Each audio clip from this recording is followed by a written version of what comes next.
Pernah nggak sih kamu ngerasa tiba-tiba cemas, takut ditolak, atau pengen nangis tanpa alasan yang jelas?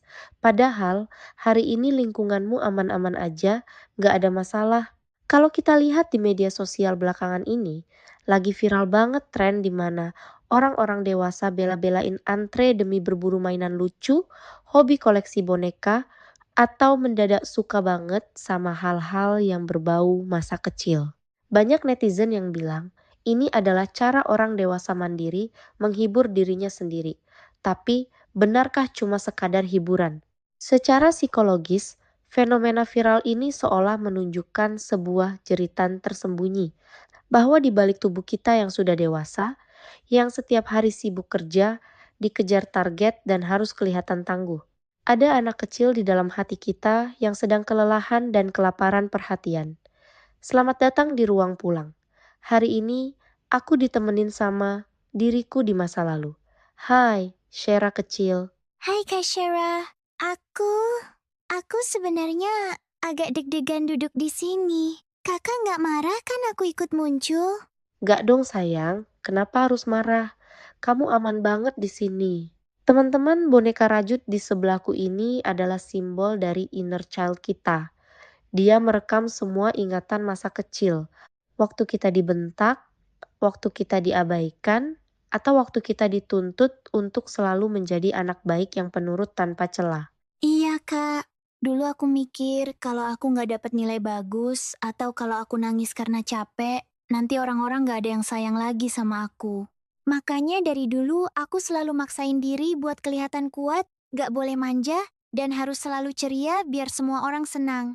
Dan tahu nggak apa dampaknya pas kita dewasa? Kita tumbuh jadi orang yang menderita klasik perfectionism dan severe people pleaser. Kita nggak enakan sama orang lain sampai mengorbankan batasan diri sendiri.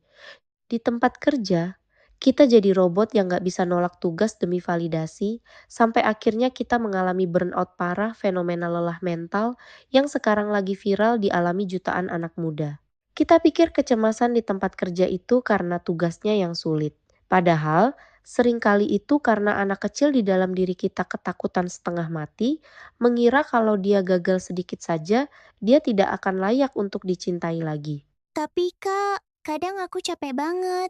Pas aku lagi takut, cemas, atau pengen istirahat sebentar, Kak Shera yang dewasa malah sering marahin aku. Kakak sering nge-push aku kerja lembur dan bilang, ayo dong jangan lemah, masa gitu aja capek. Malu-maluin, lihat tuh orang lain udah sukses.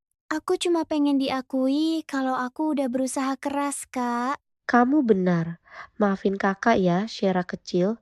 Maaf karena selama ini kakak melanjutkan ekspektasi keras orang-orang di masa lalu untuk menyiksa dirimu yang sekarang.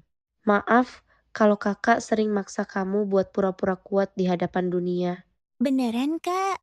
Kakak nggak malu punya aku yang rapuh dan penakut ini? Sama sekali nggak, menjadi rapuh bukan berarti kamu gagal. Mulai hari ini, setiap kali kamu merasa cemas, takut, atau lelah karena tekanan dunia luar, kamu nggak usah sembunyi lagi di balik topeng aku baik-baik saja. Menangis aja kalau capek. Tugas kamu sekarang cuma jadi anak kecil yang bahagia. Biar kakak dirimu yang udah dewasa ini, yang bakal pasang badan, menjaga batasanmu, dan beresin semuanya. Kamu aman sama kakak. Teman-teman, tren viral membeli mainan atau mencari hiburan masa kecil itu valid sebagai bentuk self-soothing.